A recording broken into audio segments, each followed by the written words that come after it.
Hey, Jacob. Hey, Don. So what did you want to talk about this week? Well, we could talk about anything photo-related. Just photos. Just photos. Just photos. Hey, guys, if I can cut in for a minute here, why don't we talk about video? Because, I mean, I know a few things about video. I didn't even see the videographer here. Okay, I mean... I'm used to I'm you guys a just little being bit in the back. background and all, but...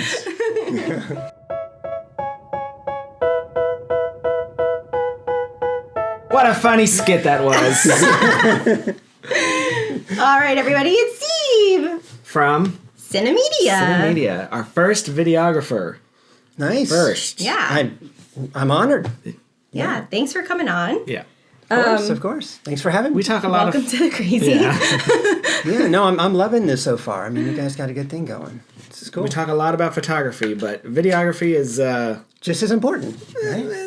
Yes. Right? I mean, No, it is. It is. And it's a funny thing because we are both getting the exact same results. We both want the same thing in totally different ways to get it.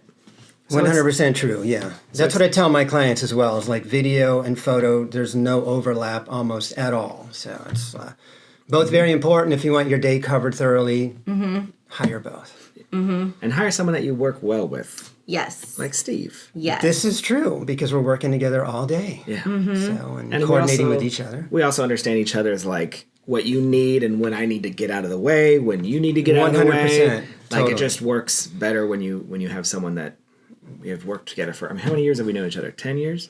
At least 10. I mean, I Easily a started with decade. Disney in 2017, so Yeah. maybe So, yeah, since so then. 8. And then Don and I mean, we go back to bar and bat mitzvah days, so... Yeah, so I it don't might even be know how even many years before we've then. known each other, yeah. Yeah, because I think I started doing those with Courtney maybe in Shout out Courtney. 2015. Oh, not on live on camera. I have to sneeze. It's fine. It's fine. You good? Let it go. It's going let away. it go. It's best to get it out. Right? Sometimes when she sneezes, she farts and Oh, pees. man. So we're Thanks trying not thanks to. for the warning. Yeah. See that? That means it's a yes. It's definitely not being edited out, right? No, it's not. All right. Yes, so it's been a long time. It's been a long time. And I think, like, the best part about photo and video, when it works correctly, is that, like, we all know we're in it for the best thing for the client.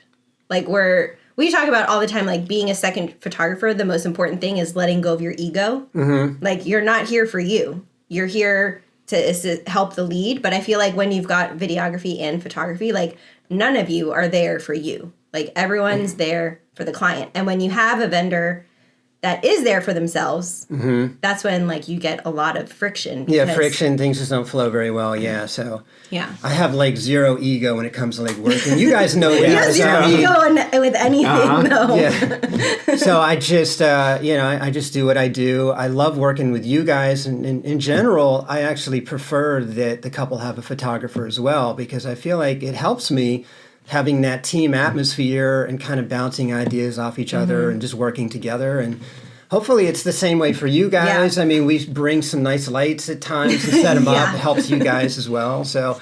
and it's just more fun. It just makes the day more enjoyable. Absolutely. And having somebody to hang out with who's that you're working with. So it's And I don't know if people realize this too, but if you don't work together and then maybe the video doesn't come out great because you're in the way, there's stuff like that is still going to reflect on the photos. Like if they didn't like the video as much, they may not like the photos as much. If they don't like the photos because they're remembering the whole moments, experience. they're remembering like, oh man, those two got like they didn't get along or there was some friction. But when you have two groups, or that they are just working didn't know where they were going to seamless- be and are Yeah. getting each other. And definitely having like that strong rapport is good too, because like when I work with you guys, I'm not even really thinking about what you need and all. I just know, what I'm saying? I just put myself in position where you guys are getting the shots you need to get.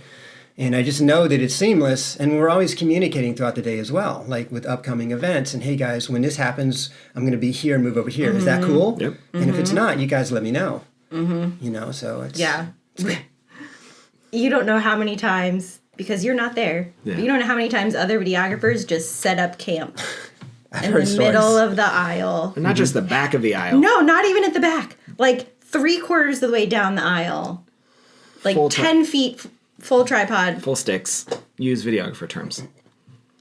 Sorry. Yeah, I don't had know a videographer buddy terms. in Tampa who used to send me pictures of videographers that he worked with, and they were pretty bad in some cases. And my favorite was this one guy that set up his tripod during the ceremony, like 3 feet in front of the couple. Mm-hmm. The whole time, and his explanation was, well, he needed his video light to light up the couple. Duh, he had to be there. You know what I'm saying? So that was an extreme example, you know, and those guys make the rest of us look really bad. So if you're watching this out there, you're considering a videographer, that is an exception to the rule. We don't work that way. Yeah. As you guys know. In the same way, if a photographer is in your, like, not willing to move, that's a bad photographer too. Photographers actually can be more flexible in a lot of cases than videographers. Yeah. So, like... Or it's like hey, I need to get a quick wide shot. Yeah. Okay, that's fine. These two cameras are still rolling. I'll move back. I'll get, you go ahead, get the shot. And then, but then as the photographer, I'm not going to set up camp there and keep you from ever getting that center shot again. Like, I could crouch down below where your lens is showing. Like, there's so many ways you can work so together. many ways you can get the shots you need to get, and everybody's happy, and it all works at the end, you know? Yeah. So I guess we jumped straight in. Yeah. We're not here to badmouth videographers. No. We love videographers. But let's go back. Let's wind the clock back. Tell us a little bit about how you got to where you are now with videography. It's a long, winding road. As they all are. Gee, so how much time do we have? I'm going to go just hang out over there. Yeah, So okay. just keep talking. Okay, without going into too much detail, so I always loved movies growing up. So always had an interest in videos, always had an eye for like photos and composition and all of that. And then as the years went on, I was the family documentarian. So I was that one in the family that had the camera and documented the moments, you know, and especially when we went on vacations, I was the one out there filming everything. And then we went on a vacation to Alaska, actually, my father, my brother, and I.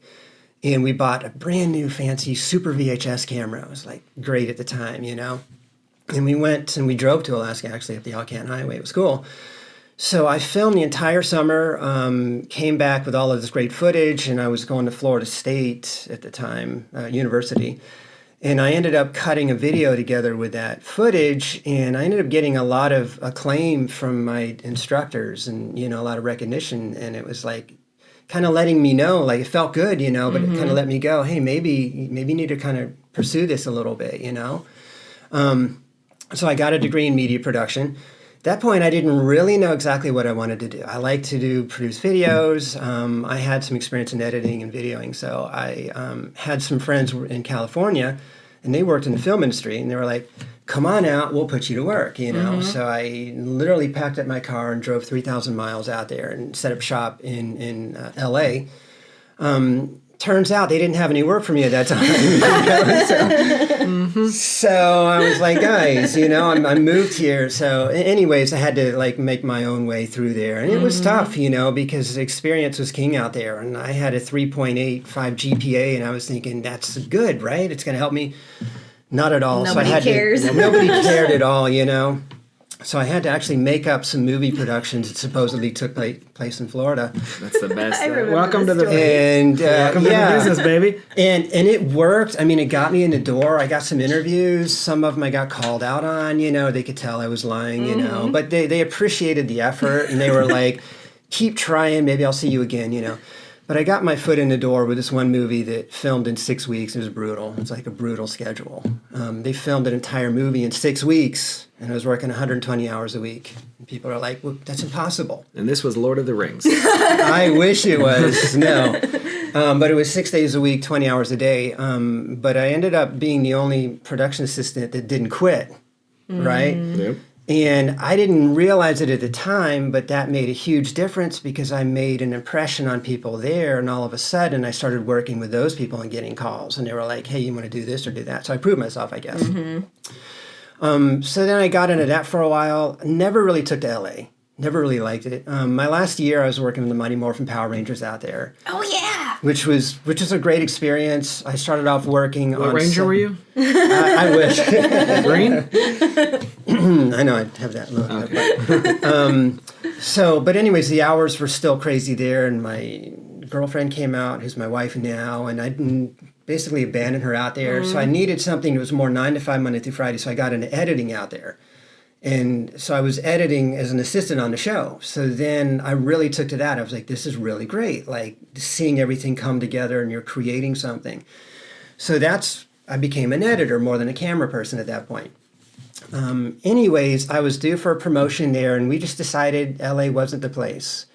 So right on the eve of getting promoted there, just left. I was like, you know what, if I get a promotion, it's going to be even harder to leave. And it's like, we don't want to start a family here, raise kids. It's a zoo out here. So I came back to Florida as an editor, started seeking out work, doing like corporate commercial type edits. And it was okay, but it was kind of boring. Didn't really light my fancy, you know. And then I had a chance to edit some events, bar and bat mitzvahs and weddings, and that really kind of flipped the switch. I really liked that a lot more because it was fun. It was festive occasions, and you could be really creative. You know, I mean, you're your own body. You're kind of doing it the way you see it. You know? So then I became, so I went to work for a company that just did events, and I was like their lead video editor and ran their department. So I edited for like a few years, and then I decided I'd like to do my own thing. And I can't do my own thing as just an editor. So then I got into doing camera work, which was very natural. It was like a very natural transition because if you have a background in editing, you know exactly what you need to tell stories and the shots and all of that. So because I'm working with footage from a team of videographers. So it was great because it was like editing on site in real time with a camera in your hand, you know. I just had to learn specifics about depth of field and iris and shutter and all that and white balance and all that good stuff.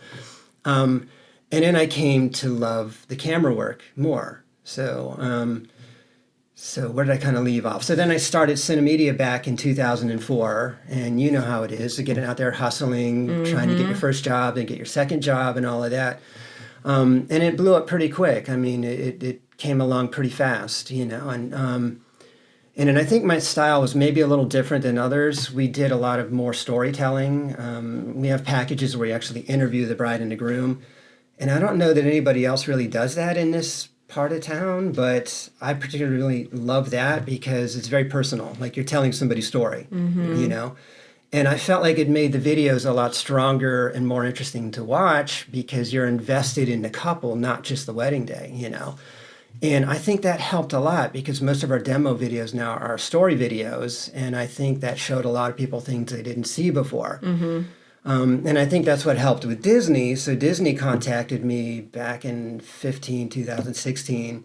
I think at that point they were looking for one company to like run the whole show. And they asked me if I could do that. And I was like, sure, I can do that, you know, which of course I couldn't at the time, but I'd make it happen. You know what I'm saying? You make things happen. Right. So anyways, they kind of went back and forth. I didn't hear from them a few months and they called me back. And then eventually like, hey, come on board as one of our preferred vendors, you know. And then so that's been great. And that's really expanded the business. And since then, I've, you know, reached out and built like a team of videographers and editors. And at this point, I have at least 20 videographers I can count on at any time who I know and who I trust. And then I've got editors all over the world at this point. I have one in India. I've got a team over in Ukraine, actually, in Orlando and Texas and all that. So it's all virtual now. So You've got a little mini empire. Well, I didn't know it I can handle big. a lot of volume at this point. Are you hiring? Because What do you have a spot for mediocre filmmakers and photographers too. We could work with that. Don is an aspiring videographer. Yeah, I mean, you know, through the years, I've always had an attitude, give anybody a chance, and I've always had the mindset that I want to try to expand. And anytime somebody reached out and emailed me or something like that, what does it hurt to bring somebody out on a shoot with me and see what they can do?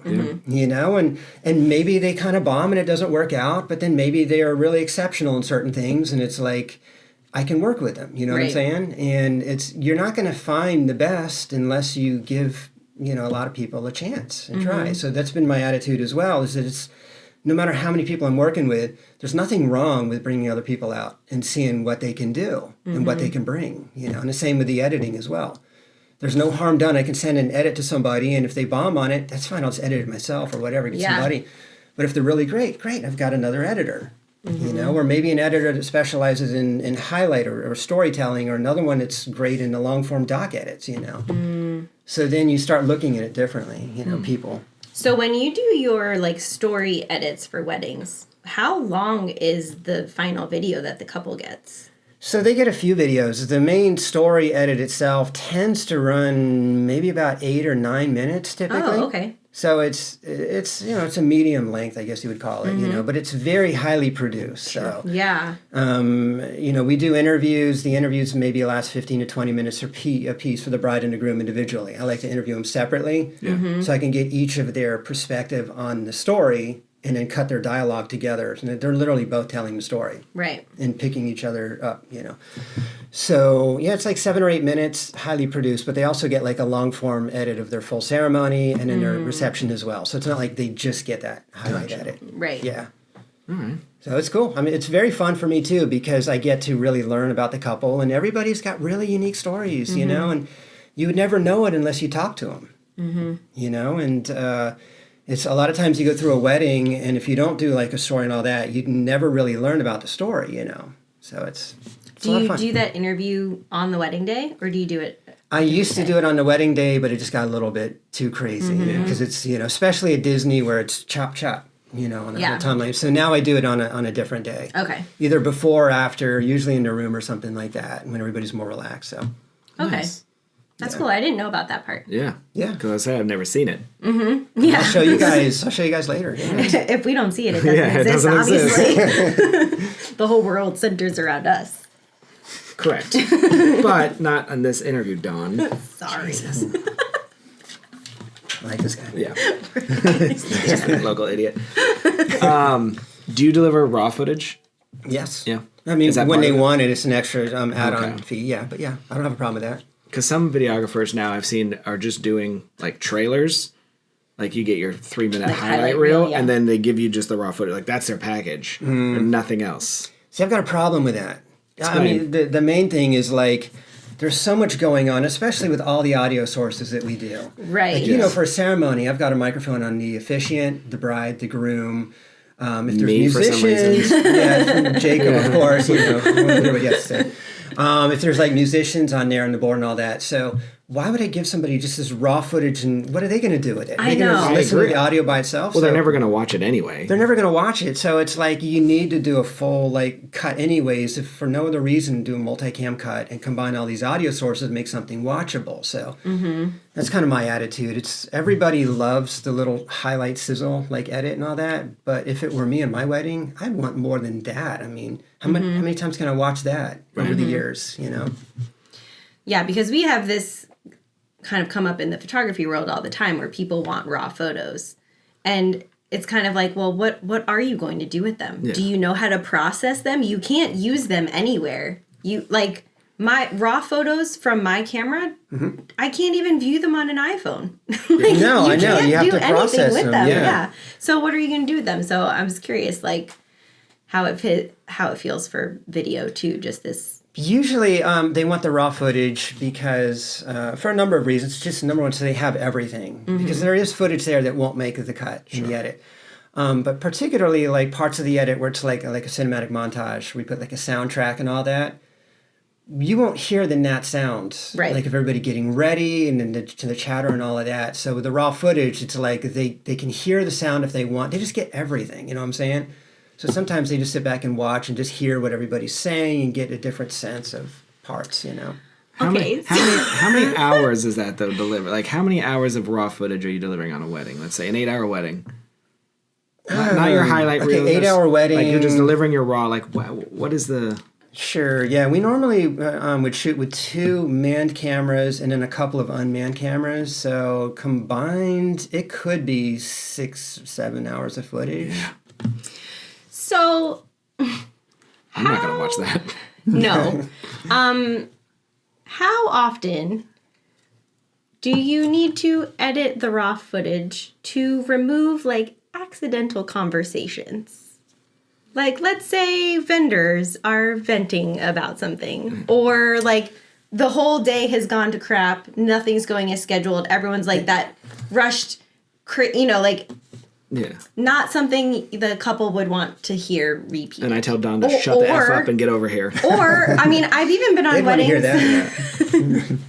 I've even been on weddings where like the maid of honor comes over to me and the videographer to be like, this is what just happened. And like the videographer's still running the camera because they're trying to capture, but we're getting this like inside information that the maid of honor doesn't want the bride to know she's telling us. And now it's in your raw footage. Right. No, that's a very good question. I've not run into that issue, or at least nobody's told People me are more that there's careful been an around issue, you then? right? You know, we are careful. So when we know we're doing a package where they get the raw footage, I tell my other videographers, guys, they're getting the raw footage. Be really careful about what's being said when the camera is rolling at all times, you know. And still, occasionally some things will come up and some things will be said. And we'll just do our best to make a note of it. You know what I'm saying? Just pull out your phone and just jot it down. You know, at this time, check the audio here in case, you know. That makes sense. Not to say that that's fail-safe, but, you know, it's the best we can do, you know. And I'm not going to go through 6 hours of footage and critically listen to everything and make sure. So at a certain point, you do your best. But if something slips through, it's the real world, you know. So, That's true. Yeah. That's true. This was your day. I mean, it's not going to be me slandering anybody. I don't have to worry about that. You know what I'm saying? Right. So, Yeah, and like I'm cognizant of it, but I've been on jobs, like the company we freelance for, occasionally their videographers out on jobs with us. And like people will just come up and start talking and she's rolling and like they don't deliver raw footage for that company. So it's never an issue. She knows she's not delivering it. And the videographer is also the editor. So like she has full control of the final product. But people are very loose-lipped sometimes. Just because someone isn't physically there and they feel comfortable just saying anything. And I'm like, dang, what are you going to do with that? If that was raw footage you were delivering, like you can't deliver that. That would be upsetting. I mean, if somebody came up to me and were like, that Jacob thing, and it happens a lot. I'll let them know agree. the camera's rolling. You know what I'm So saying? they'll say it louder, like, good. We'll talk about That it guy later. sucks. Trust me, I have a lot to say to you. That's all good. So what? Just busting your chops. You know that. So what is your Take home pay after tax. No, I'm just kidding. what is your? So I'm just kidding. No. What is your like favorite type of event to shoot right now? Weddings? Yeah. Yeah. Yeah. I mean, it's mostly what I shoot, for sure. I mean, weddings have everything. I like bar and bat mitzvahs, you know. They're fun. And the kids running around having a good time. There's a lot of energy and all that. Weddings are fun too, but weddings have a little bit of everything. They've got the fun, they've got the emotion at times of the day, you know what I'm saying? And there's just more of an opportunity to get emotional, like cinematic shots at a wedding. So to me, I feel like it's got a little bit of everything, you know, and in the family, just the vibe of the day, you know, it's an exciting day. The parents are, you know, it's their day too, you know, so, and you feel like you're a part of that and just feeling like you're documenting and capturing that most special day for them is a great feeling too, you know, and it's rewarding for me, it's rewarding for them. So, corporate and commercial stuff is okay. You know, sometimes it's nice to mix it up a little bit, you know, but not as much my thing for sure. So the answer would be weddings. Don brought this up with, I think, your film, but, you know, we get a shot of like the groom wiping away his tear. To get that shot perfectly, you have to take 1,000 photos and hope you get that right. But then Don had one where he wipes it away. It's so perfect that only video can really capture that kind of thing. You know what I mean? Yeah. Like we can capture a tear rolling down, but it's not The just full this motion, because even a right. stop, this, you know, it's this, Right. but like the whole just that video. Yeah, and you can see like the best man standing next to him, like his eyes welling up. Like there's so much more in storytelling that you can capture with video. And like yes, photography is storytelling, and yes, you can tell a story in a single image, but as wedding photographers, we're normally trying to piece together many images to tell that story. Right, it's not right, captured in a single piece of media. I mean, if we could take maybe like 30 frames a second, 30 Right. pictures every second. Maybe 24. Then you would be doing we could my job, right? Pretty much. Okay. Yeah, no, it's very true what you say, like the emotional component of the day. And I'm glad you brought that up too, because to me, I get so excited about a great emotional shot, you know, and it's kind of funny how we all evolve over the years, right, in what we do. So when I started out, it was all about the cinematic shot. That's when you get this killer cinematic camera moves and the light hitting the lens and, you know, I still love those shots, but now I get equally as excited about a great emotional reaction from somebody, you know? And when I'm looking around and I'm like, you know, at the beginning of the ceremony, I see the bride's mom just kind of losing it and trying to hold it together, you know what I'm saying? And I love to get a shot of that, and I feel that emotion, and I know that's going to become part of the video now, you know? So reactions are huge, and it's one of the reasons I tell people, if you can afford it, get 2 videographers. Because I'll cover your wedding solo and using unmanned cameras, but when there's more than one of us, I have so much more freedom to, because anymore, I'm looking for emotion. I just find myself doing that. I'm kind of addicted to that, you know, because I love those shots, and without even thinking about it, I'm just looking around and I'm scanning, you know, and I'm trying to find that. And if I'm by myself, I don't necessarily have the freedom just to like, I can see that. Like a beautiful man. So yeah, by myself, I don't have the freedom just to just whip the camera over and get a shot of that, because then it makes the you know, the edit look messy. Whereas if there's 2 of us and my other camera guy's holding the fort down, I've got a lot more freedom to like roam around and get those shots, and I love those shots.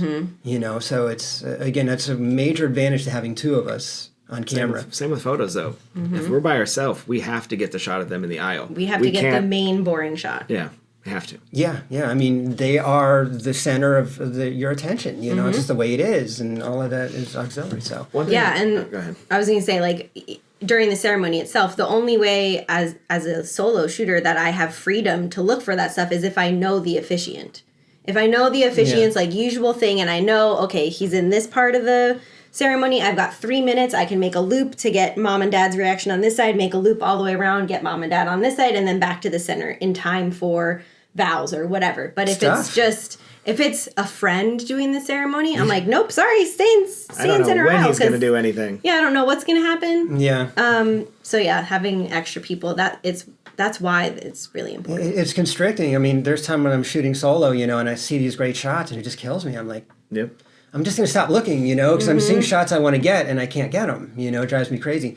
And it's like, I mean, that's emotional. It's also like during toast at the reception when people are just laughing, and those kind of shots cut in there make it so much more interesting. Just the shot of somebody giving a toast, you know, when you cut that laughter in there, as the viewer, you're like, oh, it just kind of reinforces, you know, like it's funny, right? In case you didn't get it yourself. It is funny.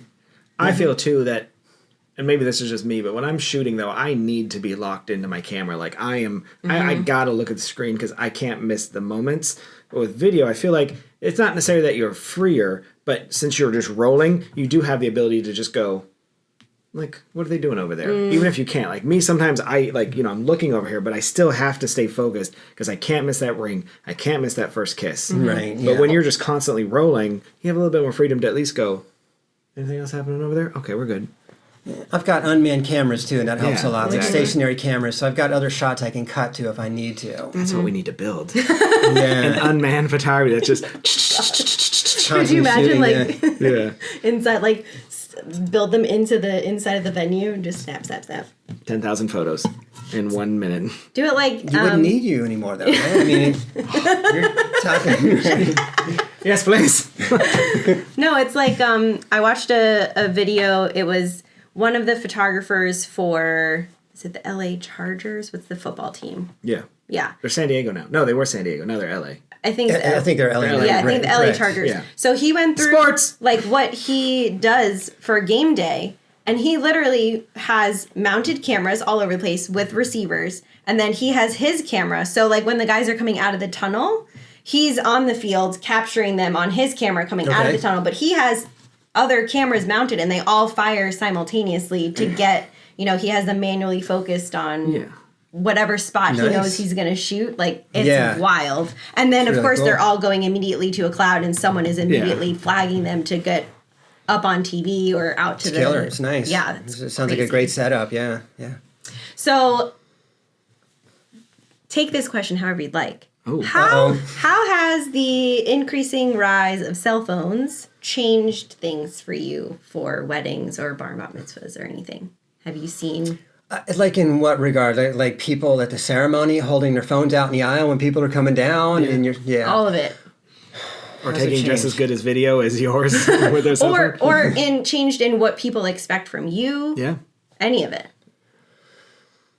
I don't know that it's changed a lot on what people expect. I mean, I've been getting more requests lately, people asking if we can film vertically. That's what I was going to bring You up. know, so Haven't done that. It's only gotten a couple of requests, and I said we don't do that, and they're like, it's fine, we don't care anyways. Probably did, you know. Yeah. So I would need to look into that a little bit. I mean, maybe that's going to be a trend that continues on. So we definitely want to be able to do that. I would assume for now I could probably just shoot 4K and just crop it down and just frame it, you know. So yeah, how else has it changed? I've also seen videographers now on their rig. They're shooting, and then they have a vertical, like an Insta360 or a DJI, like vertical attached to it. Yeah. So they're filming both at the same time for that, because social media is... Right. Yeah, it's definitely changing, so definitely need to look into that avenue a little bit more. I've seen that. I mean, some of my own camera people are showing up now, like doing that. I'm like, oh, that's cool, you know.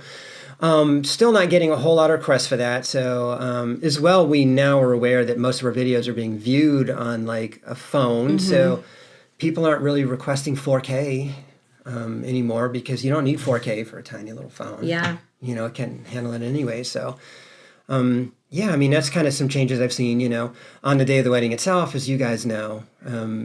People holding their phones out and getting in your way is kind of tough, you know. So I love the fact that they mostly make an announcement now for people not to do that, and they kind of trust us to do what we do, because it's kind of a shame to be getting a killer shot of somebody coming down the aisle, and in the corner of your frame you got a phone sticking out of there, you know.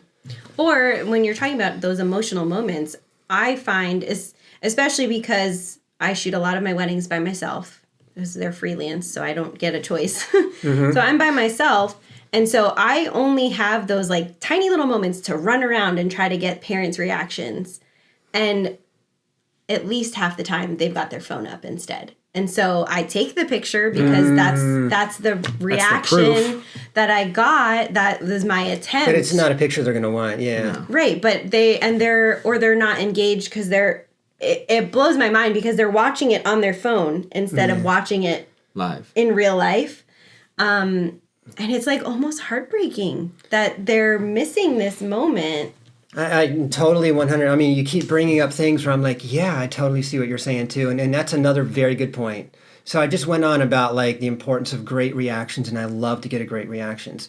So many times now I'm scanning the room and I might be getting a shot panning across, and I might get a great reaction, and then I pan a little further over, and I see some dude like this or something, you know? Or even if he's filming the dance or something himself, like you said, he's still not looking at them. He's looking at them through his phone, but it's not the same. Yeah. So that's really, it's a bummer. It really is, you know, that. And then, yeah, like when you get to the ceremony, you know, it's like, people are on their phones as well, even before the ceremony is coming down. It's like, guys, this family's here you haven't seen in a while. You should be talking to each other and like getting caught up. You know what I'm saying? Not sitting over there by yourself doing this. It's kind of a little sad like that, you know. So yeah, I don't know. I had another wedding on the yacht Starship, which they only leave like a narrow little aisle. So I was shooting with our friend Stephanie, and Stephanie was up at the front getting everyone getting everyone coming down the aisle towards her. And I stayed down a deck so I could get the bride like going up the steps before she went down the aisle.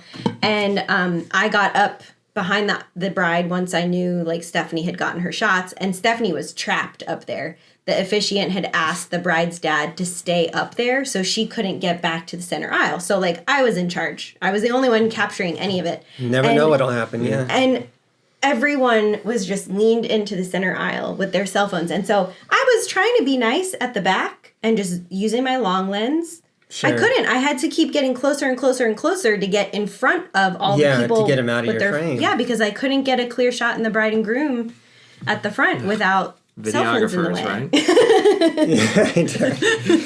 Did the officiant not make an announcement? No. In that case? Okay.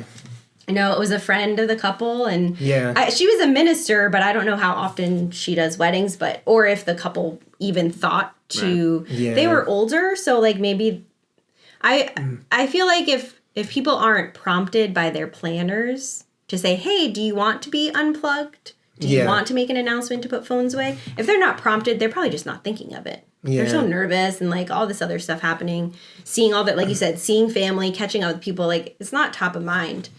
For sure, it's not. Yeah. I mean, fortunately, Disney does that for us all the time. It's mostly where I work these days, you know. But if I were to be working with outside couples, I'd try to make a point of like, if I remember to tell them that, you know, it makes a difference. Yeah, it does.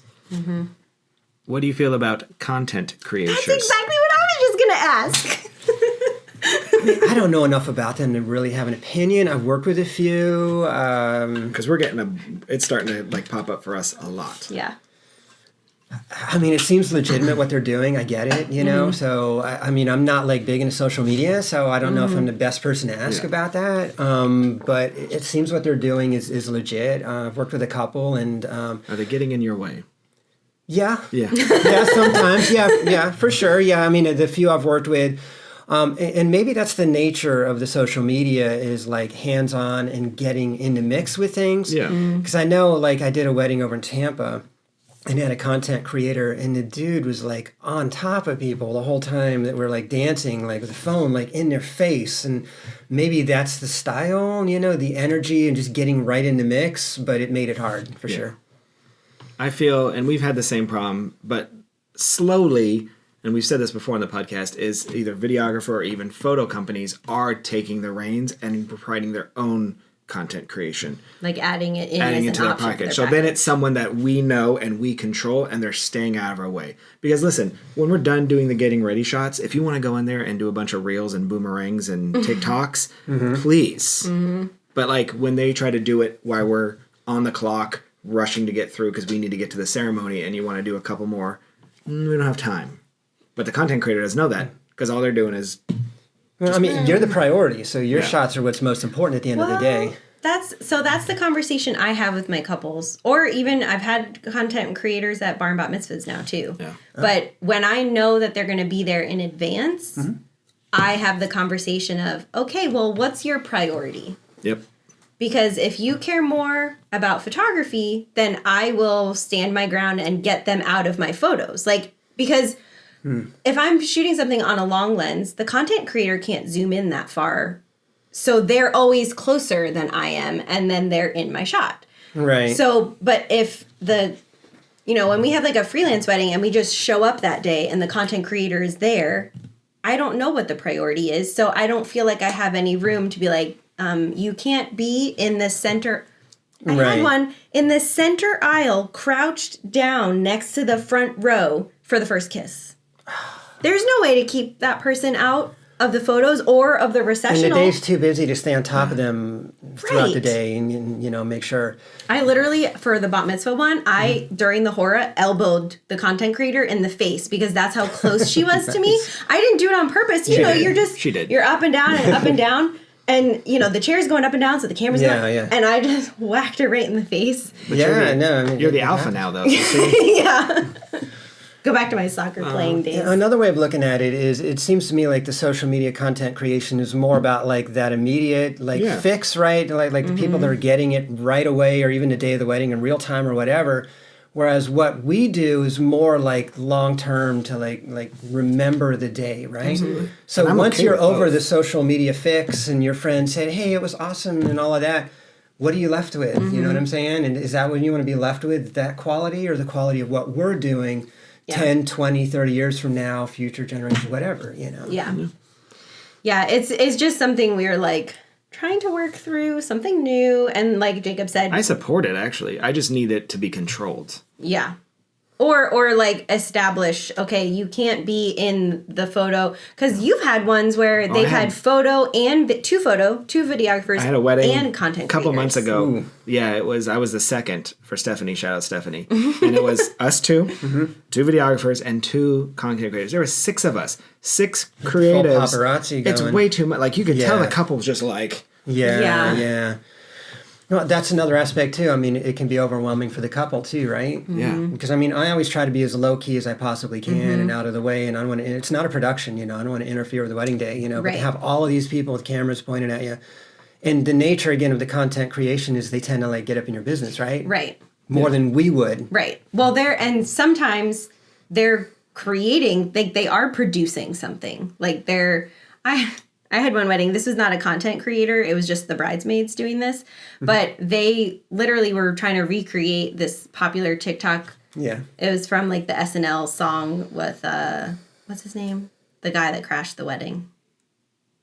Tom Cruise, No. James Cameron. No, the SNL isn't a character. He went to the Kristen Sabrina Wiig. Carpenter. Oh, Pedro Pascal? No. It's the whole skit where they're at the wedding and the bridesmaids are singing about the groom that I know his Marcelo is his real name. Domingo. Okay, so it's the whole SNL Domingo. We'll cut all that out. Domingo skit, and they were recreating the song, and so they literally were like rehearsing lines. And they had to stand in a certain line, and then like one person would peel off as they sang the song. And I'm sitting there like, okay, girls, we need to get her in her dress. So it's really cutting into your time to get a shot that you would normally get. Yeah. So it's like a balance thing of like, okay, what's more important right now? And there's just not always time for everything. If you can work things out in advance too, I mean, it would help. I mean, if you had known they were going to do all that, you might have suggested starting earlier, right, or something like that, which. They'd have to pay for that extra time, but maybe it's worth it for them so you have more time to get what you still need to get and they can do what they want to do. Yeah. I actually saw, this was a YouTube video and it was like a professional photographer and it was like a reaction video. She was reacting to some TikTok drama. Apparently, there was a hair and makeup artist who decided to insert herself as the couple's like content creator for the wedding day. Like on the spot? And on the spot was like, oh, do you want me to stay? I can stay and get some video for you. My left arm is tingling. Yeah. And everything hurt. And it wasn't even a content creator or a videographer or anything. She was just but she was the hair and makeup artist, which, you know, like when your job is done, please go. You can go. Yeah, right. Sometimes you the come room's back crowded to do anyways, touch-ups. right? We need the space, yeah. She followed them around the whole day to the point where by the end of the night, the groom kicked her out because he was like, get out of my face. I didn't ask you to be here. Oh my gosh. It was... Sounds like that was a little something else going on there, a little personal maybe. I mean... Yeah, they came back people to want like... to get home to their families or whatever. And yeah, she was like going through a breakup or something. Like something was... Right. But still, okay. Yeah, could you imagine? No, I can't. It's the most unusual situation. Yeah. Only on TikTok. Also, what are you on TikTok? Wrong person. So I'm the worst with social media. The worst. I know. I never get to tag you. Yeah. I think it's going to change soon now. Yeah. I'm going to have, Rose is going to be my social media manager. Yeah. Oh, nice. I know. Isn't it wild? Like, we create so much content on a daily basis, and then like we have a hard time getting it Showing out. any of it, yeah. Yeah, like I've only posted on my my business's Instagram 5 times in 2025. Wow. How many jobs have I done? I did 5 jobs just last week. Yeah. Nice. You're about It's something to I find out. should want to do more. I just haven't really wanted to a whole lot. I just love making videos. So it's kind of old school like that. And I mean, I get the satisfaction making a video and looking at it. And, yeah, it's my work and they're going to love it. And it's good enough for me, you know? Yeah. And then I stay very busy. So time is very much a factor. I mean, I have a wife and daughters and... So I film like 100 weddings and events a year, you know, and even with the help that I've got, it's time is an issue. And it's like, well, if I've got a little bit of time here, how do I want to spend it? You know, do I want to be doing this or do I want to be with my daughters? Stuff. I'm the same. Stuff. Yeah, I have someone I've met recently who is a retired portrait photographer.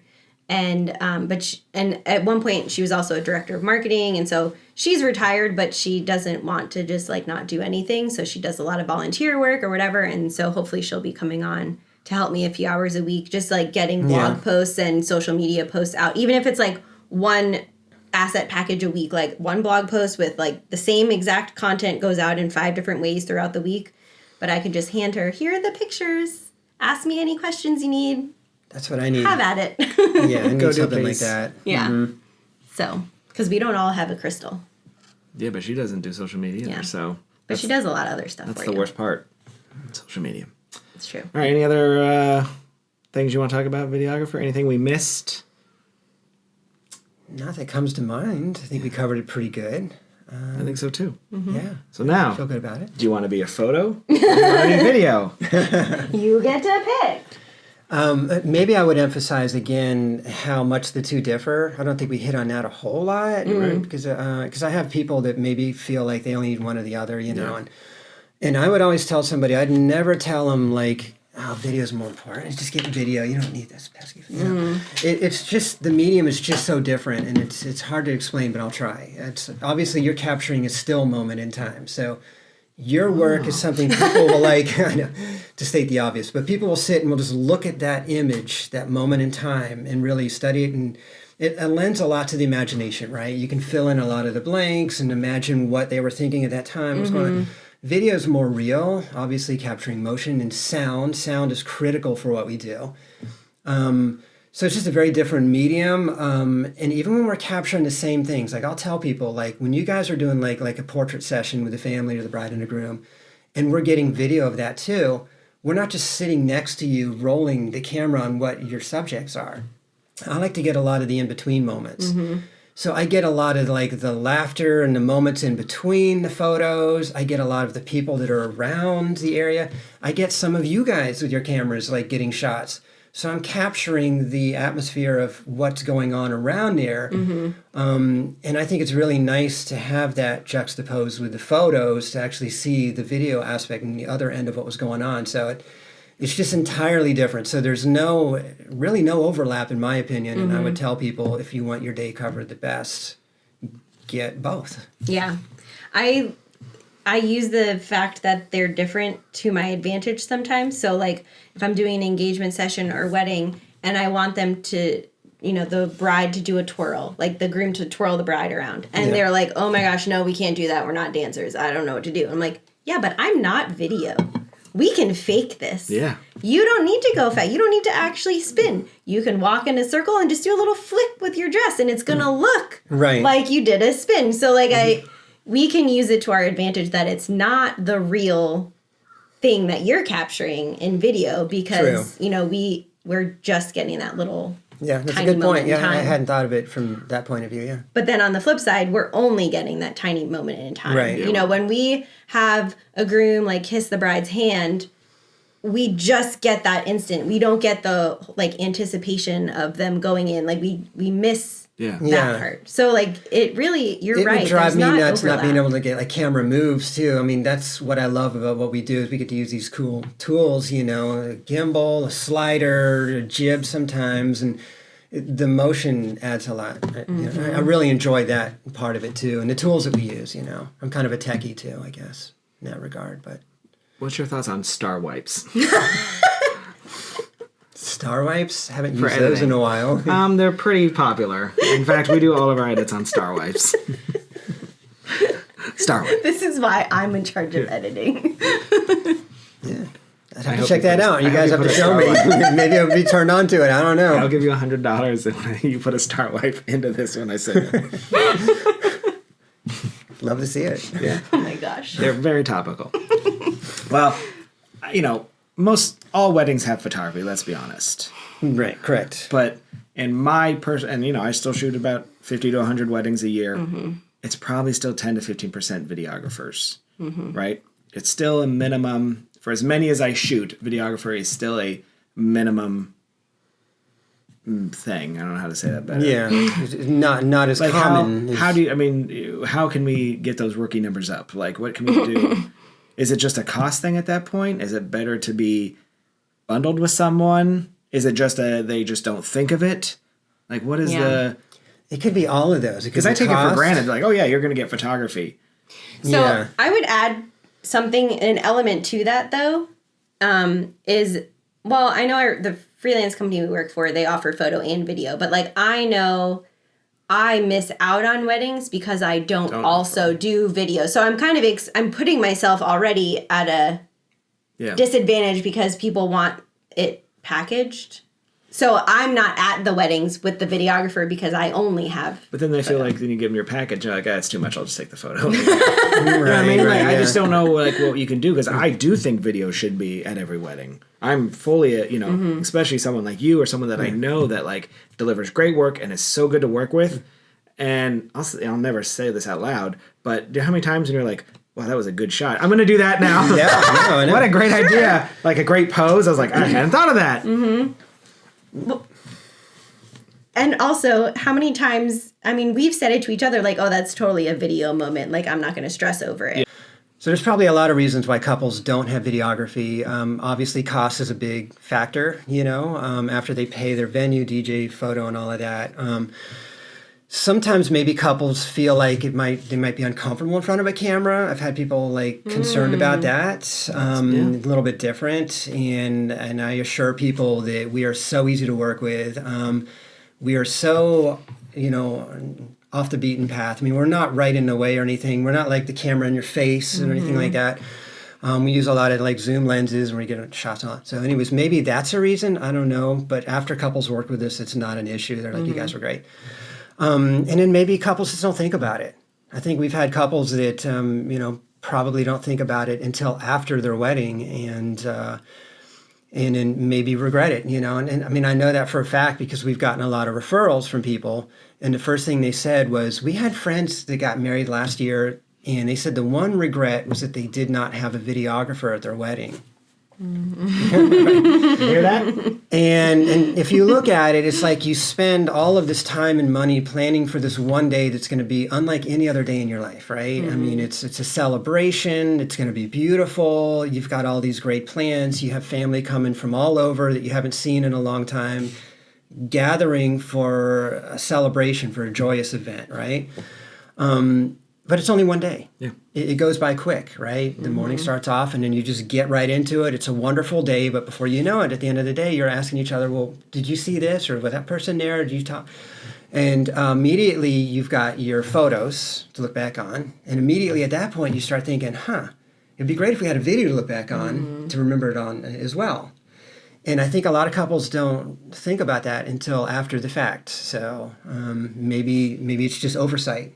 But very important. I didn't even think about body image contributing to that decision because we get those questions all the time. Like, oh, you can Photoshop my arms to look smaller. Oh, you can do this. But and we can. Yeah. I don't like to. And I try to use posing to counteract some of that. But you can't. I mean, you probably can pick the right angles, though. Yeah, and that's another good point you bring. You bring up all these good points and get me thinking about it. But we definitely choose angles that are flattering for the bride, for sure. We're not getting these angles shooting up. I mean, it looks better kind of coming top down. And the way you frame shots and all of that. So definitely, it's just built into the way we do things. Is we're going to make you look your best. And then there's editing. So if there's a shot that doesn't look so good, it's fine. We'll just get rid of it, and we got plenty to work with.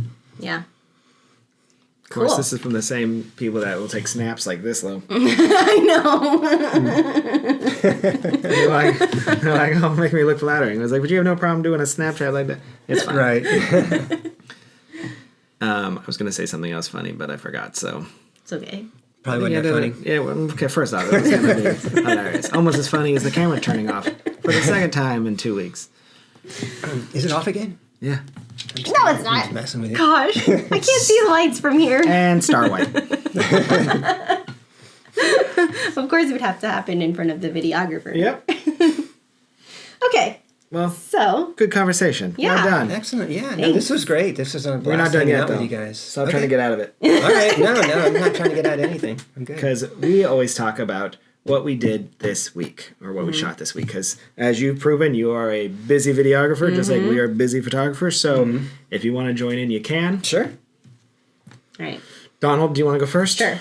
So I mentioned last episode that I had started doing headshots for the Maitland Police Department. So I had day 2 of headshots with them. No canines this time. Last week I got to do the canines for the Force 2, which was really fun. But this was just, the officers and then the administrative staff came in. I also photographed a naturalization ceremony. So these are when new citizens are being sworn in, but it takes place at the federal courthouse. So you're not allowed to have a phone or any electronics. You can't even have an Apple Watch in the courthouse. Wow, okay. So the courthouse pays me to come in and do photos of each petitioner with the judge that does the ceremony. Nice. So I did that, and then I had a wedding. This is really embarrassing. It was for a company where I used their equipment, and I transitioned earlier this year to using a spider holster. So everything's on my belt now, and I don't carry anything on my shoulders. Nice. But here I have to carry everything on my shoulders because they still use DSLRs, and I only have spider holster things for mirrorless cameras. Did you drop a camera? I didn't drop it. I just left it in the hotel room. So How long before you realized? Why did you not tell me this? Because you wanted to save it for this? So I was second, but we split for getting ready. And I was with one bride, the lead photographer was in there, the bride, and that bride was way behind, like hadn't even stepped into the dress yet. And so they asked me to take my bride and her family and start family photos in the lobby of the hotel. And so I was scurrying them out, making sure they had everything they needed, making sure they have ID, marriage license, rings, the whole thing. Yeah. We get all the way to the lobby, go up to the second floor where we're going to do the photos. And then I was like, that's the worst. Can I have your hotel key, please? And so then I had to run back to the hotel room, which was in the next building. Thankfully, only the next building. Like, it was the literal closest building it could have been in. And then I skipped the elevators because that's slow. So I was going up the staircase, and I'm very out of shape. So it was very embarrassing. A lot of sweat. It happens to all of us, yeah. There's been times where I'm scrambling around before the introduction to the reception and getting shots, and I'll set a camera down or something like that and go set up a light and all that. And then I forget where my camera is. That's happened before too, you know what I'm saying? And the DJ's like, are you ready? And I'm like, don't know where my camera is. Give me a minute. I mean, it's happened once or twice, you know what I'm saying? And I set it down by a door or something like that, you know? And it's like, we are all professional. Big it professional. happens, you know? It doesn't matter how long you've been doing it, you know? I mean... Yeah. But I know it was just because I was not used to picking up anything on my shoulders, and I had already put the camera bag on. And so I felt like, oh, I've got all this stuff on me. And I was second. I wasn't supposed to be in charge. I know. There was nothing worse than being a second and having to shoot something. You're just like thrown into the role. I'm not even supposed to be here today. Yeah. Anyways, that was my week. Switch. I will carry all your lights, but shoot something? Come on. Yeah. I bricked a lens last week, if anybody cares to hear about that. Yes, I did. My 95 macro 2.8. It was out at Disney World, and it was one of those hustle and bustle kind of things. We were at the wedding pavilion, and it was a nice 7:30 ceremony, and they wanted the fireworks filmed there in the back there, Picture Point. Mm-hmm. Which gave me no time to get over and set up the reception, you know. I told him, I said, it's going to be really tough for me. So I did my best to pack what I could, film the fireworks. I was in a rush. I grabbed my bag, my camera bag. One side wasn't zipped. Oh, no. You always try to be careful to make sure it's always zipped, you know, and I slipped, you know. I didn't know. Threw the backpack in the car, got out at the Grand Floridian, pulled the backpack out, and the lens just fell right out. This little zipper, you know, and fell right out, hit the cement from like 2.5 feet. That's all it took, No, you know. yeah, and, that's toast. She done. And so it won't focus. The iris doesn't work, and my insurance has $1,000 deductible. Oh no. Right, so it's all right. I'll find a place to get it repaired. So a little bit heartbreaking. But Yeah. it's all happened. What'd you shoot this week? Okay, that's it. Yeah, no, I mean, if you want me to expound, I mean, so I shot a wedding at Disney. The wedding was fantastic, by the way. That was the only snafu, but it was a most excellent shoot. I mean, I got so many great shots. And it was a solo one, too, so I was really proud of it as well, myself. So that was great. I also had a shoot for Matt Zoller and his wife, Kelly. Shout out Matt Zoller. Shout out Matt Zoller. Future guest. Yep. They just bought a property, Moss Estates, out in Eustis, 20 acres or something like that. Awesome venue. And so I went out, and I've known Matt from my days working at J&R Productions from way back, 20 plus years ago. So I've known Matt Zoller like 25 years. So we used to work together. Wow. Yeah, we go way back. Yeah, not Kelly, but Matt. So. So we're pretty tight, and he asked me to come out and do a video. They literally signed the documents that morning, closing on the place, and it was a big ordeal. They had a big celebration, and it was great. I wish you could have been there. I know you were doing another job. Well, I was at my wedding where I forgot my camera, but it was I would have been like flying down the highway to try to get there even close. The times were overlapping too much. Didn't work, and you were working that night too. Yeah, we both worked that. I'll send you the video. I mean, it was fantastic. Kelly got up and kind of read a story about the whole ordeal, how they found this place 6 months ago, and it became real, and they found an investor, and and it became more real, you know what I'm saying? And it was just like a whirlwind for them, but it was an awesome, I mean, they're an awesome couple, and I know they're going to do great things out there, but it was just a great celebration. It was fun, you know? Yeah. It was just, Yeah, Stephanie was out there shooting it on my behalf since I Yeah, I it couldn't was fun attend doing as a that. guest or as the photographer. So Yeah. I got to see I edited the job, so I got to see photos of everything. And I had gone to their wedding show last month, and Matt and Kelly spoke there too. So I got to hear from Matt and Kelly and the previous owners because it wasn't finalized yet. So they both gave a speech. So that it was pretty cool. Yeah. I'm excited. No, it was great. It was great. It was a lot of fun, you know? I'll share the video with you when it's done, yeah. My first wedding there, I shot long before Matt and Kelly took it over, but there was no AC in that barn. Way back in the day. Tell me it wasn't in the didn't summer. have AC. It was not in the summer. Of course it was in the summer. But the only place I had AC is, you know, those little, like, the bathroom trailers that are, like, you know, that's in between the ceremony site and it's not a trailer, but it's like a building. It's a little with a separate bathroom. building. It's like,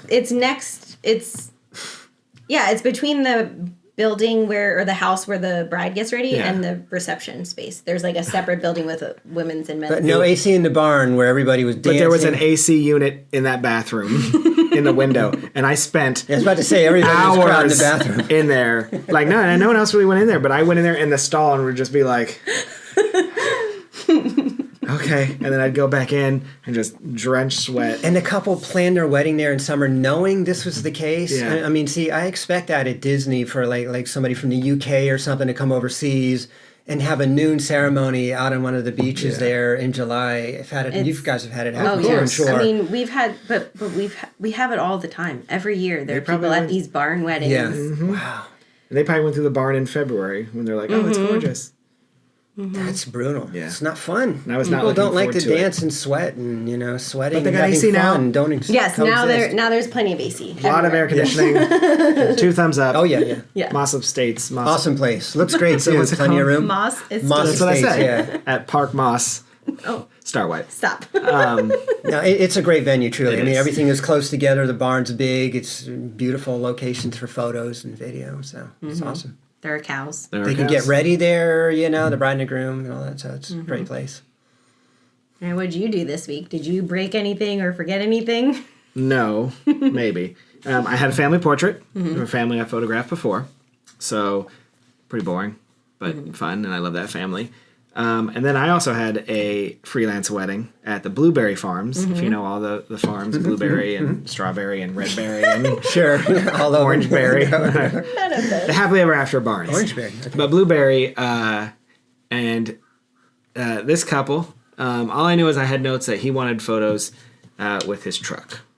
He loved, I know what this he loved his is. truck. It was a nice truck. I'm not big into trucks or cars, but it was a truck. And we did photos. And then he pulled out a arsenal of weapons I've seen the pictures. He's not exactly with his groomsmen. And Was he in the military or something? I don't think so. Okay. I think he just likes some guns. All And right. so we did lots of gun, But like automatic. like AR-15s, AK-47s. Not the house you'd want to break into. No. Right. Okay. Gotcha. I will say he was very good on gun safety. He was very that's good. he chambered, he checked the chamber every time. He was like no hands on triggers. Like he was very like Okay. Did he let that's you good. hold the guns? no. Well, I didn't ask because Okay, all I right. also needed, I'm still shooting. I need stuff to do. Like I'm shooting something different. Right. Camera. Yeah. Shooting with a camera. But then afterwards, like for newlyweds after the ceremony, then he brought him out again for the bride, and she held some, but she didn't seem to like. She's like, oh, here we go again.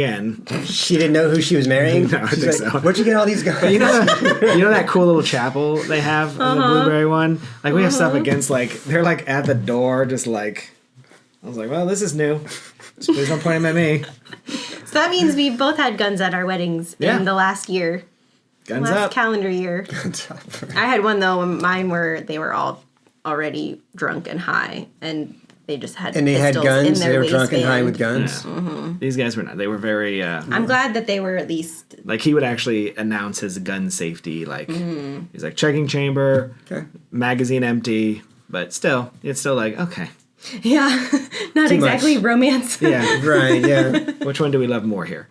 And then this was a Saturday, though, because I remember we texted each other when you texted me that it was a Saturday in March. Yep. And you didn't have a job, Stephanie didn't have a job, and I didn't have a job. And we were How both unusual. We were like, should we be concerned? Yep. And it just, I mean, we didn't plan it. It was just, she just randomly texted, and I was like, no. So, It's definitely odd, yeah. Seasons have changed. yeah. It's true, too. Busy season is not when it used to be. My last October was nothing like previous Octobers, oddly enough. And my September was busier than my October. That's never happened before, you know? And I think my fourth quarter was still out of control, but it took a very long time to fill in. Yeah. Like, I remember last spring, like around this time, looking at my calendar, and I didn't have a single job booked for September until September 30th. And I was like, what?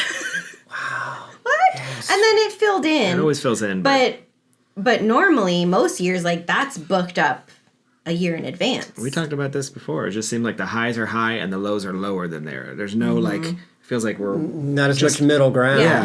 Yeah. February, like end of January to middle of March, I was slammed this year, which is supposed to be slow season. But now it's the busy and now season. we're at the end of March, and it's like crickets. Which should be the busy season going into May. Right. In the old days. Yeah. It's just different. Really unpredictable, yeah, for me too. Speaking of things Oh. that are unpredictable, Oh. since we have another vendor here with us, Oh. we thought we could celebrate and commiserate together about our best and worst vendor meals. Oh, yes. Because We've run the gamut with those, for sure. you never know what you're going to get. So, Is it convention chicken? with brown sauce? Yeah. Nah, that's right down the middle, though. That's, that's fine. Yeah. I've had worse. Who wants to go Yeah. first? Who wants to go? Do you have some Yeah, good I ones? can go first. Okay. Yeah. So the worst one I remember, I don't remember where it was at. I just remember what it was. It's chicken nuggets, right? I mean, we've all had chicken nuggets, which is Sure. fine. I'm perfectly fine with it's chicken better nuggets, than- right? Yeah. These were obviously left under the hot lamp probably for like 2 or 3 days. I mean, it was you would break your teeth, and we were laughing. We were like, this is a joke, right? And it's like, this is all we got for you guys. You know what I'm saying? I do remember it was someplace out in the middle of the country where there was no place we could run out and like buy anything. You know what I'm saying? So we just didn't eat. I mean, that was we couldn't eat. It's not like I could swallow them whole, maybe risk it, getting lodged in my throat. But that was the worst meal I've ever had. I remember my best one too. Were we just talking worst at You this can point? go. Yeah, You can go go ahead. ahead with best. The best one was definitely at Portofino Bay. Ooh. And it was at the seafood restaurant there, and they served us swordfish. It was a big piece of swordfish, and it was the best, not only best fish I've ever had, like the best meal I've ever had in my whole life. Every bite was good, the spices. It was incredible. It was probably cost $150. I don't know. It was fabulous. Should be like that all great? the time. All right. You go ahead. All right. So my best is it was for a wedding that it was for the not getting ready, but the welcome party, if you will. Like it was for a wedding. Dawn was on with me, but you were not there for the welcome party. I was not. And I'm not going to mention who got married, but you'll know in time, and some of you may know. It was a celebrity wedding, and Adjacent. a celebrity adjacent celebrity. wedding. Yeah. So anyway, but they had their welcome party at Morimoto Asia at Disney Springs. Oh, nice. They had the entire top floor, if you've been there, sectioned off for them. And we even did like speeches there and toast because, at the actual wedding, there was no time for that. So only the really famous people got to have the microphone. But anyway, so then and I wasn't expecting to eat. We were just there for the welcome party. It ended up being like 4 or 5 hours. It was a long day, but they had, if you've been in there, they have those glass like booths that are like private up there, but they're like windows. And they put us in one, and it was us and video, and they were just like, here's the menu, order whatever you want. Whoa. That is good. We were like, what? They're That like, made your night. yeah, they were like, yeah, what? I mean, just order. So it was, we got sushi, the filet mignon, and it was maybe again because you got to order whatever you wanted. Was it the best meal I've ever had? It was up there, but it was just the fact that it wasn't even like, here's what we're giving you. It's, here's the menu. Here's the Did regular. you have time to eat it though, or was it Yes, like order that's anything even but you got crazier. 3 minutes to eat? No. Okay. We actually had. I mean, we were in there for like 30 minutes. Wow. Yeah. Wow. I'm envious. Yeah. This is also watching them like take a $5,000 shot of whiskey that was like aged 200 years in Japan, and not just one but two. You didn't get one of those? No, but I got to photograph the moment happening that the groom got to, the bride and the groom got to taste it. You get the last Yeah. drink out of the when they were done, you know? As the server's taking it away on the Put your tray. finger in it. So it was just, and again, the experience of, we obviously love that couple, but it was just just when do you ever get to be like, here's a menu, just order. VIP. Never. Yeah, never. VIP treatment. That's Yeah. great. Yeah. Wow. Okay, so then what do you think is your worst? Because I think you're wrong. Probably, because I can't remember.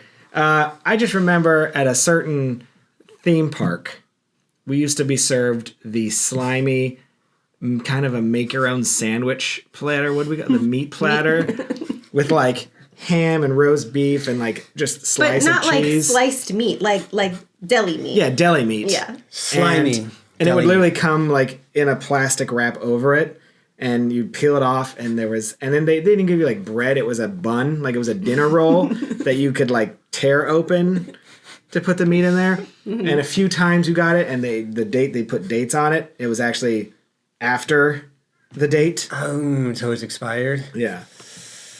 And this was Being slimy. this was a long time ago when, for a while there, they were just serving chicken fingers and mac and cheese to vendors, Yeah. and they complained, and so this was the makeup. Retaliation. And I was like, this is why you don't complain. Because do I want chicken fingers every night? No, but is it better than this slime? Okay, so what your actual worst vendor meal was not expired food. Okay. However, Expired deli meats. right. However, we were at a hotel. It was a short wedding where we were leaving. Like you and I were. We were leaving the reception as they were being seated for dinner. So yes, technically we had worked long enough to like earn the vendor meal, but also we could choose like, do we eat or do we just leave? Yeah. Because we were done with the couple. Yeah. And so we would, that just means we're getting back to the office later, yada, yada, yada. Where was this hotel? No. Okay. And so we decided, you know what, let's go ahead and eat quick. The vendor meals were ready. We'll just eat quick and then we'll go. We were hungry. So we get the vendor meals. Now, we weren't supposed to stay, so they didn't have room for us. So we were in the foyer of the convention center in those armchairs. Which convention center? I'm trying to think. Okay.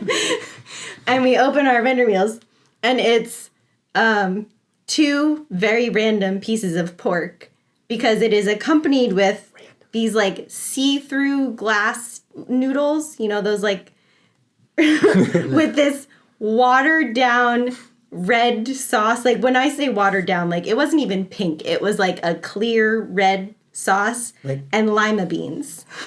How do I not remember that? Are you That's sure it was me? horrible, That took, is really bad. Yes, and we took like 2 bites, and then we were like, oh no, forget this. And then you stood up and you spilled the juice like all down your shirt and on the armchair. Are you sure this was like You got to take a memory Chris home with you. I do not remember this at all. Have I blocked this out? I think so. It was the most disgusting meal. I know I have a photo of it. I will find it. Most disgusting. Where was this? A Grand Floridian. I don't remember this at all. That one takes the cake. I mean, that's pretty bad. I wouldn't be surprised if the chair by the front door of the Still convention center still has a stain on it. For many reasons. But that's not one of them. But then my best vendor meals I have to give collectively to any time I'm at California Grill. Oh, that's true too.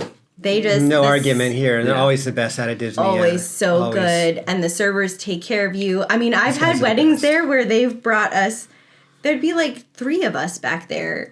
It's like the parties in the Napa room and we're in the Sonoma room, and there's only 3 of us back there, and they bring out a full platter of filet mignon, a full platter of fish, and you're like, They keep it coming too. It's more than you can eat. Yeah, Yeah. Those the, guys are the best. the little goat cheese raviolis, like more than we could possibly Yeah. get through. And it's just like a feast every time. And they just love seeing us excited about the food. Yeah. So. The California Grill's not making other stuff. That's what's best about them. Yeah. They are not making other food for Yes. vendors. Right. They don't have time for that. It's California Grill. No. Yeah. You're getting We eat what what- they're eating.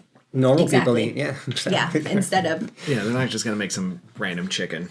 I will say this isn't a vendor meal, because that meal was the worst one, but a vendor meal experience. I was second shooting. I don't know if you remember Cami Gruzinski. She wasn't really doing weddings at Disney, was she? Yeah, I don't think. I don't if she know. did, it was. Anyways, she used to work at Disney, then she broke out on her own, got really big in weddings. But I was second shooting for her, and we were at some barn venue I'd never been to before, and they sent us through the buffet. At the end of the buffet, they wouldn't let us take the real plates and real silverware because we were vendors. We were the last ones to go through, but they wouldn't let us use the real plate and silverware. So we got a paper plate and plastic fork and Plasticware. knife, and then we were served a steak. Oh gosh. Like, that's what You had to was just on the pick it up and buffet. just, Yeah. right? And we also didn't get to sit at a table. So we were on the floor at a coffee table in the groom's getting ready room. It was, I wish I could remember the name of it. They had like a giant cowhide rug that we were sitting on with our plastic fork and knife trying I to... wish I could have seen a picture of that. Finally, Cammie just stuck the fork in it and she just like chewed on the steak like it was a lollipop because we couldn't Was couldn't the cut steak it. good at least? It was good. yeah. The So food was the fine. meal was good. It was the just the circumstances. venue didn't want us. I was like, what's the difference? We're still humans. Right. Like, so anyways. That's really odd, yeah. Some of the strange things we run into when we're out Right. there, right? Mm-hmm. You know? It's all part of the game. Yep. Well, Okay. how'd you do? Did you like it? You have fun? I had a great time. Good, because we're leaving. Okay, no, it was fun. Bye, everybody. Bye. I'm going home.